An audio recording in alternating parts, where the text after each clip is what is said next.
हम क्या करते खान साहब, चाहे किसी भी रीजन से ही सही, लेकिन इन्होंने कानून तोड़ा था। अल्लाह मियां, what's wrong with this country? कानून मैंने नहीं तोड़ा, कानून उन लड़कों ने तोड़ा था। मैंने सिर्फ उन्हें सबक सिखाया और आप मुझे ही।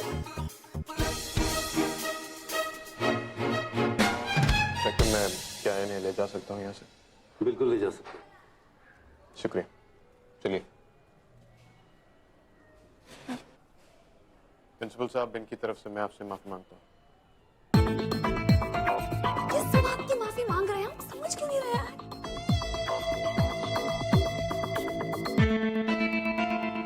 मैं बहुत शर्मिंदा हूँ कि आपको इस वक्त पुलिस स्टेशन आना पड़ा। I will pay for the damages.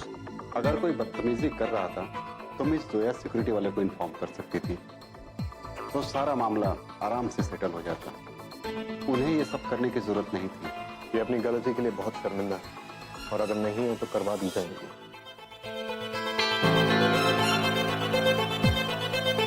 चलिए।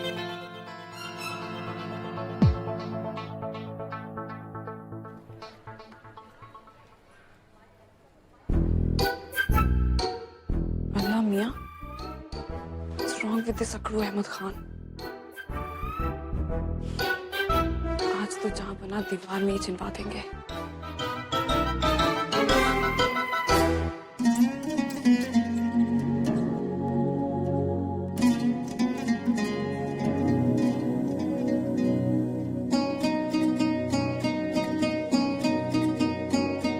तुम आओगी दिलशाद, तुम जरूर आओगी।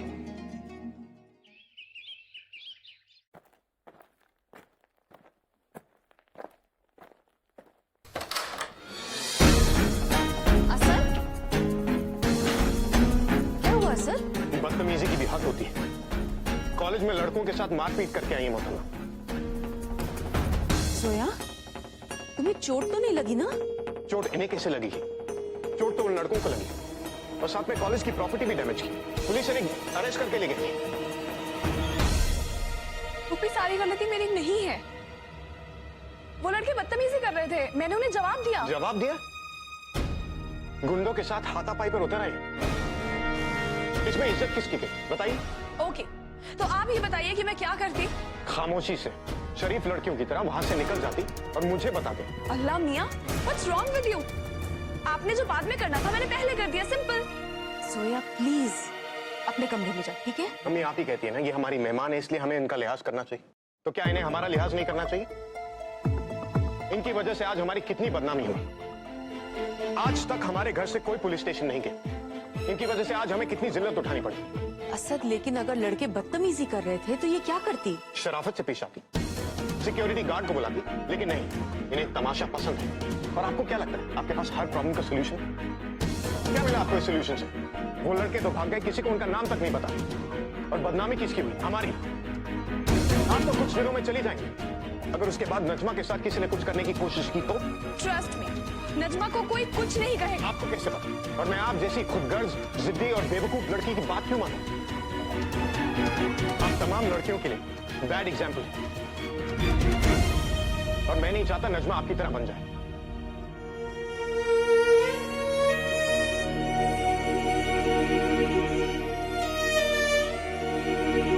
मैं जानता हूं इस दुनिया में आपको अपने सिवा और किसी की परवाह नहीं है, और आप जैसे सेल्फिश लोगों से मुझे सख्त।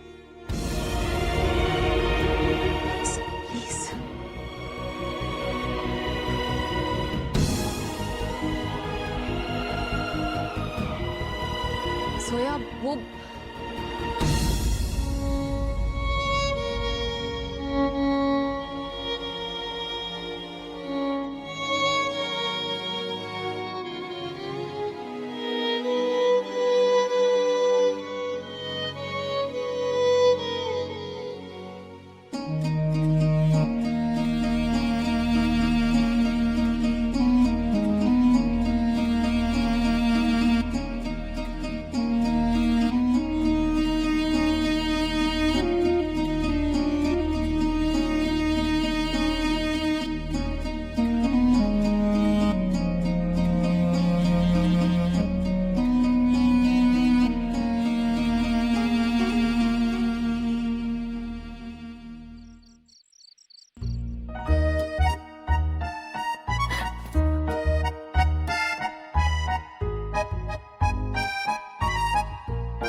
अकाउंट्स की बुक सर पर लेकर चलेंगे ना तो वैसा ही होगा।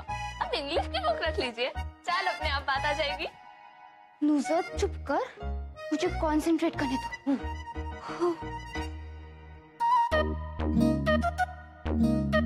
बाजी अब सर्कस आर्टिस्ट की तरह नहीं, मॉडल की तरह चलिए ना। अरे ठीक है, मॉडल की तरह।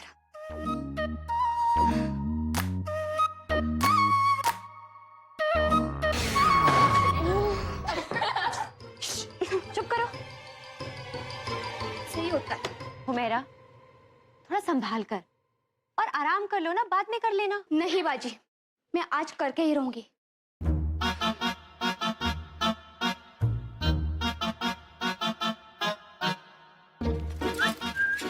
निखात, अल्लाह कोई रोको, उसे अंदर बनाने देना प्लीज। बाजी बाजी प्लीज। क्यों, क्या हुआ? आया नहीं तो है, आने दो। नहीं बाजी, उसे मुझे नहीं देखना चाहिए फैशन शो के पहले, पूरा प्लान फ्लॉप हो जाएगा। रोको उसे प्लीज। भाईजान, नुसरत रास्ता छोड़ो। भाईजान आपके बालों को क्या हो गया? क्यों, अच्छे नहीं लग रहे क्या? मेरे को पहले ही मालूम था कि दादी का रिट्टा से बाल धोने का आइडिया खराब निकलेगा। शैम्पू कर लेना चाहिए था। खैर anyway। नुजर, अरे इसे तो स्टाइल कहते हैं, तुम नहीं समझोगे। वैसे शिल्पा, तुम्हें मेरे बाल पसंद है ना? वैसे आपके बाल भी पसंद है और आपके हर एक अदा भी। बाइसेप्स अच्छे लग रहे हैं आपके। ये तो बस ऐसे ही है। वैसे कॉलेज में सब हमें ऋतिक बुलाते हैं। वैसे आप ऋतिक से कम थोड़ी है। आप भी हैं? अस्सलाम वालेकुम। वालेकुम अस्सलाम। ये तो आपकी जर्रा नवाजी है, वरना इस खाकसार किस गिनती में। वैसे कॉलेज के बाद कॉफी पीने तो जरूर चलेंगी आप। क्यों, चलेंगी ना? हाँ? हम कॉफी नहीं चाय पीते हैं। चाय? अरे कॉफी चाय सेम थिंग। उफ, ये बेचारियां मेरे प्यार में पागल हो गई है लगता है। बेचारी? बेचारी तो है। भाईजान, आप ज्यादा गलतफहमी मत रहिए। गलतफहमी? अच्छा है।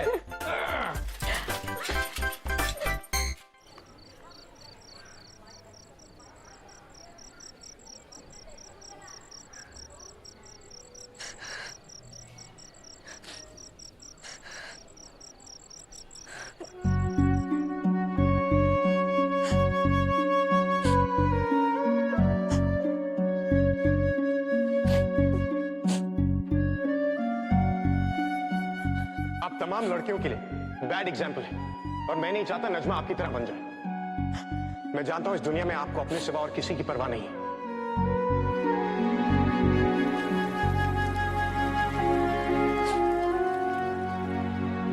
आंसू पोंछ लो।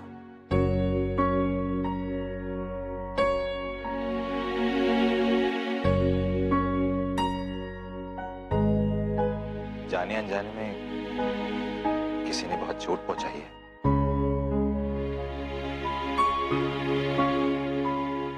आपको कैसे पता? दर्द दर्द को पहचान ही देता है। क्या मैं पूछ सकता हूं कि ऐसी कौन सी बात होगी जो आप इतनी उदास हैं?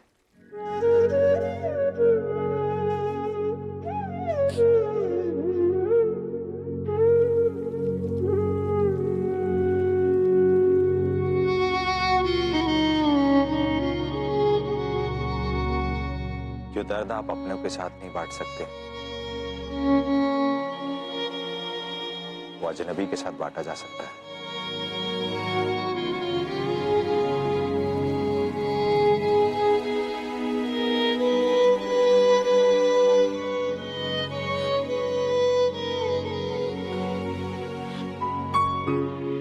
I'm okay, really.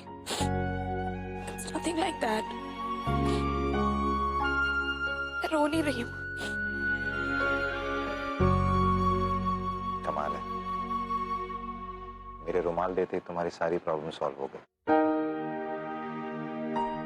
I wish कि मेरे पास बहुत सारे रुमाल होते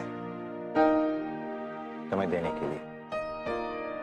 ताकि तुम्हारी आंखों में फिर कभी आंसू ना आए।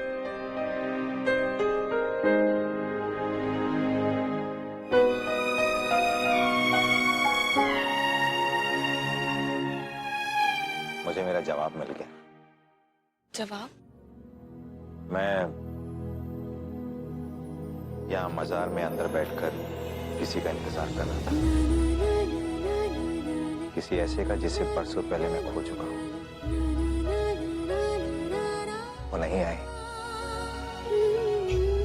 और मेरा दिल जानता था कि वो नहीं आएगी, लेकिन फिर भी मैं यहाँ पर आया। इतनी देर तक उसका इंतजार करता रहा। जानती हो क्यों? ताकि मैं तुमसे मिल सकूं, तुम्हारे चेहरे पर मुस्कुराहट ला सकूं। शायद ऊपर वाले की यही मर्जी है।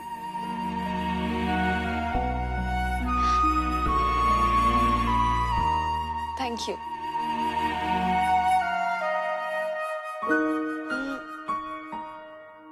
मेरी लाइफ में कोई बड़ी ट्रेजेडी नहीं हुई है, बस मेरी जिंदगी में एक शख्स है जो कि बहुत खड़ूस है। होते हैं, ऐसे लोग भी होते हैं। पर ये वाले ना थोड़े खास हैं, खानदानी अकड़ू लगते हैं मुझे। मतलब अगर वो अकड़ू है तो उसके अब्बा जरूर ऊंचे दर्जे के खड़ूस होंगे।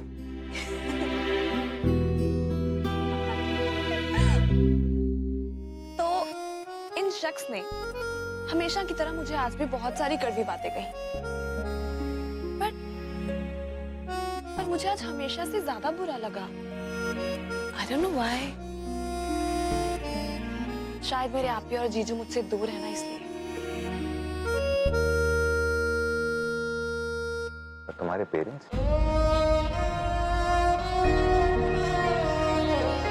उन्हें मैं बरसों पहले खो चुकी। आपने जिसे खोया है, कम से कम आपको उससे दोबारा मिलने की उम्मीद तो है। मेरे पास तो वो उम्मीद भी नहीं। वो ऊपर वाला जब एक हाथ से लेता है ना तो हजारों हाथों से वापस करता है। तुम देखना, तुम्हें जरूर ऐसे लोग मिलेंगे जो तुम्हें बेइंतहा प्यार करेंगे। और मैं ये दुआ करता हूं कि तुम हमेशा मुस्कुराते रहो।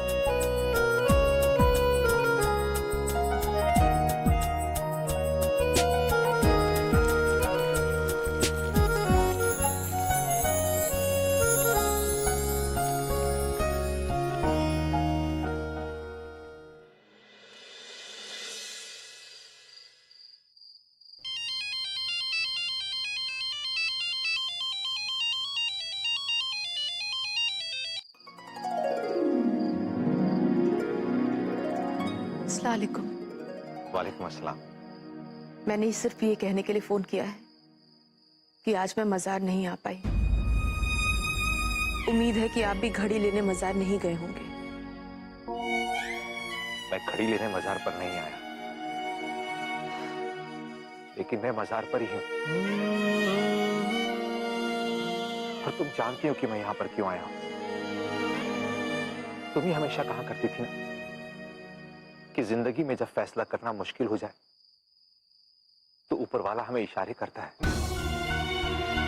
हमें जरूरत है तो बस इस इशारे को समझने की। तो फिर आज तुम ही इस इशारे को समझने से इनकार क्यों कर रही हो? तुम मुझे घड़ी वापस करना चाहती थी लेकिन नहीं आ सकी। इसी ऊपर वाले का इशारा समझ के उस तोहफे को कबूल क्यों नहीं कर लेती तुम? ऊपर वाले का इशारा तो आप नहीं समझ पा रहे हैं राशिद। आज अगर मैं मजार पर आती तो आपसे मुलाकात जरूर होती, लेकिन मैं नहीं आ पाई। ये ऊपर वाले का इशारा है कि वो नहीं चाहता कि हमारी मुलाकात हो। देखो, मैं जानता हूं कि तुम मुझसे नाराज हो। मैं जानता हूं कि तुम पुराने जख्म को खरीदना नहीं चाहते। मैं जानता हूं कि मैं इस लायक भी नहीं कि जो बात कहने जा रहा हूं वो तुमसे कैसे कहूं। मैं तुमसे मिलना चाहता हूं, रोज नहीं, हर हफ्ते भी नहीं, सिर्फ कभी कभी, चंद लम्हों के लिए। 17 साल से सीने में एक दर्द, एक एहसास से जुर्म लेके जी रहा हूं। कभी कभी तुम्हें देख लूंगा तो दर्द कम हो जाएगा और शायद जीना आसान। मैं ऐसा नहीं कर सकती राशिद। मैं ये नहीं करूंगी।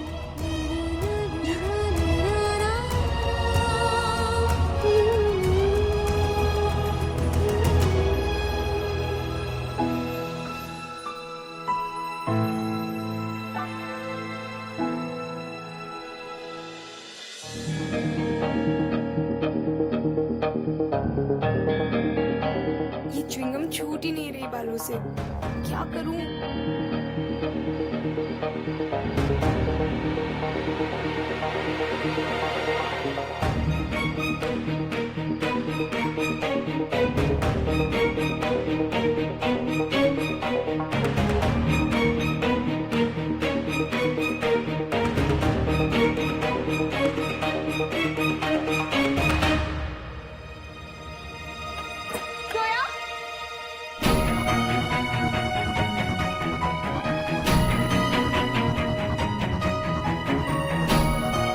जोया, आप वॉशरूम में हो क्या? कहाँ चली गई जोया?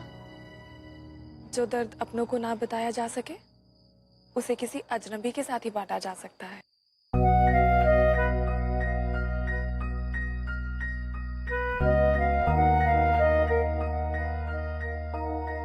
तुम अब अजनबी नहीं लगती। फिर तो ये पूछना मेरा हक बनता है कि मैं आपसे ये पूछूं कि क्या ये वही शख्स थे जिन्हें आप बरसों पहले खो चुके हैं और जिनसे मिलने की उम्मीद में आप यहाँ आए थे?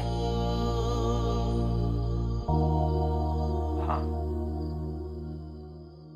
मेरी बीवी, जिसे मैंने खुद अपने आप से बहुत दूर कर दिया। और ये मेरी जिंदगी की सबसे बड़ी गलती थी, सबसे बड़ी। अब तक तो मैं यही सोचती थी कि इस दुनिया में सिर्फ मैं ही हूँ जो बड़ी गलतियां करती हूँ। वो खड़ूस जिले इलाही को यही लगता है।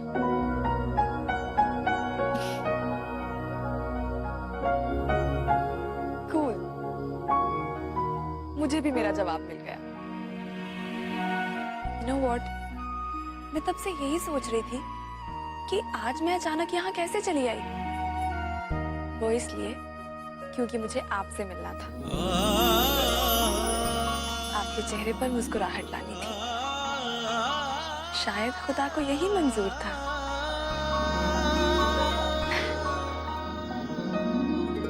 But I am really sorry.